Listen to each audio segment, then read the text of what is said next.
Imagine a world where cars talked to you, drove themselves, and looked like they'd rolled off a sci-fi movie set.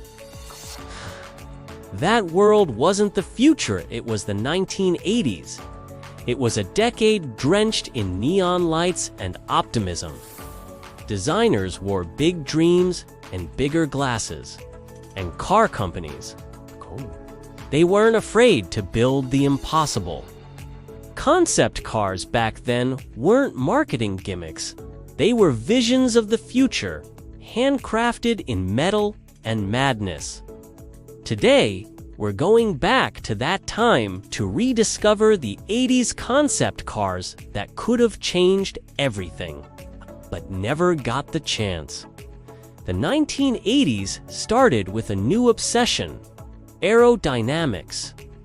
The oil crises of the previous decade had made everyone rethink efficiency. Boxy sedans gave way to slippery shapes that cut through air like liquid silver. In 1983, Ford unveiled the Probe 4, and it looked like something from another planet. Smooth, seamless, with hidden wheels and pop-up headlights. It achieved a drag coefficient of just 0.15 numbers that even today's electric cars struggle to match.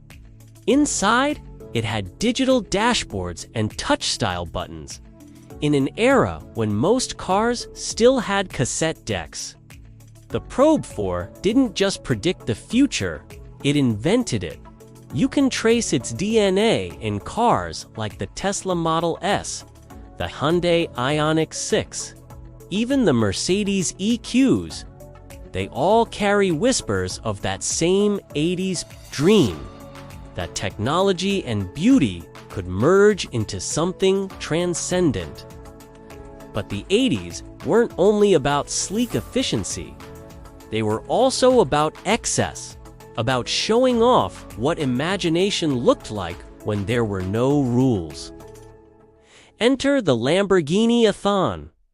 Bertoni's wild 1980 concept was less a car and more a sculpture in motion. With its razor-sharp lines, wedge shape, and glass cockpit, it looked ready to take flight. Inside, it had a minimalist digital dash and futuristic controls, long before anyone had heard the word infotainment.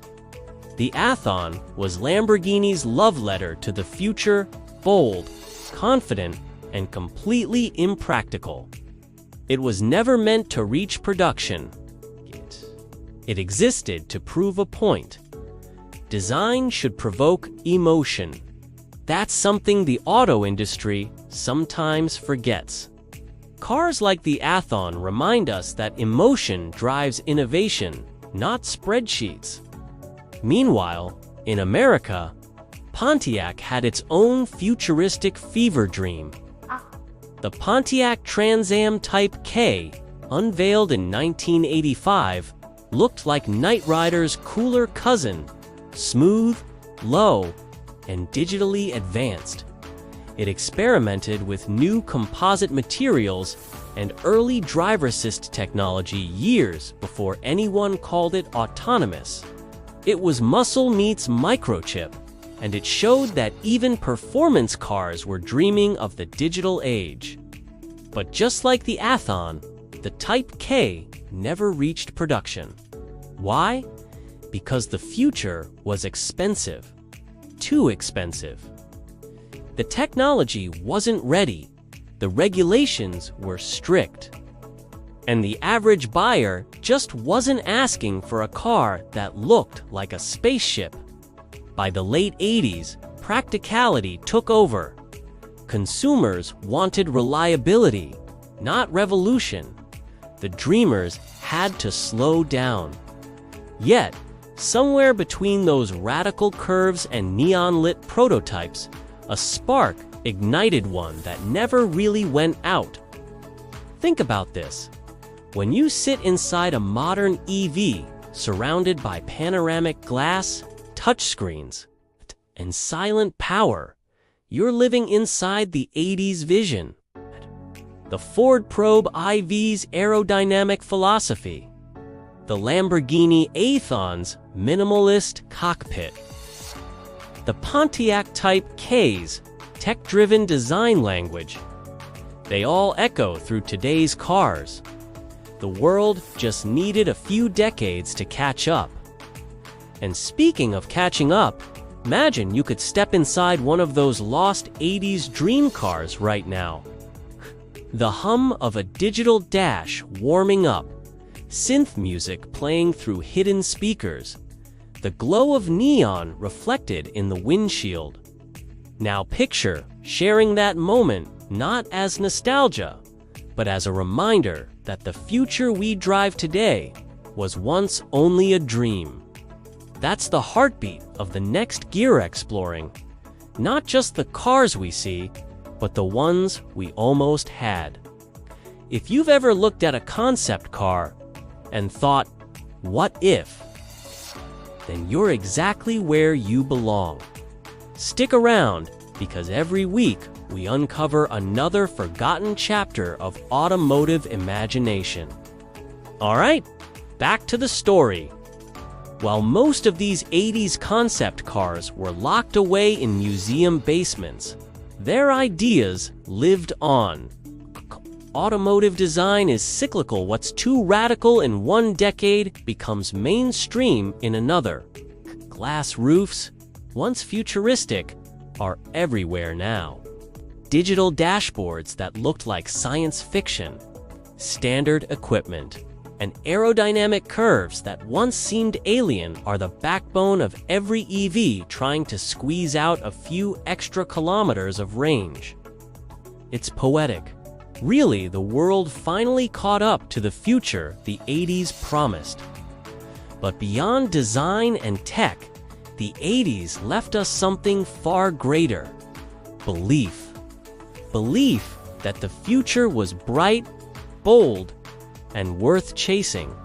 Today, that spirit lives on through a cultural revival: retrofuturism, vaporwave aesthetics, and the rebirth of synth-driven optimism. People are rediscovering the charm of those neon-lit dreams, not because they were perfect, but because they were hopeful.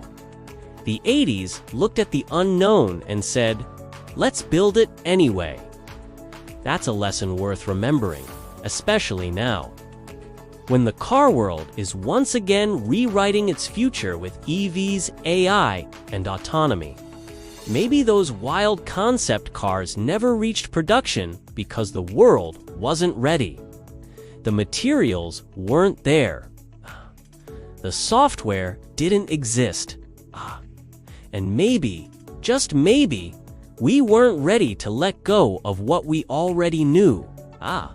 But time has a funny way of bringing ideas back around. The 80s didn't fail to predict the future, just got the timeline wrong. Everything those designers dreamed of, from self-driving tech to glass cockpits, is finally here. Their visions outlived the cars themselves.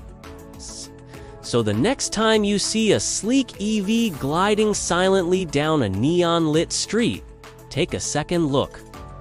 Because somewhere in that reflection lives the Lamborghini Aethon, the Ford Probe 4, and the Pontiac Trans Am Type K ghosts of the past guiding the road ahead.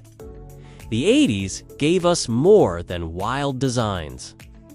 They gave us permission to dream loudly, unapologetically, and in full chrome. And maybe that's the real legacy of retrofuturism. This is the next gear where we don't just drive through history, we revive it. If this journey made you feel that spark of wonder, share it with someone who still believes the best car designs come from imagination, not algorithms. Because sometimes the future deserves a second chance to shine.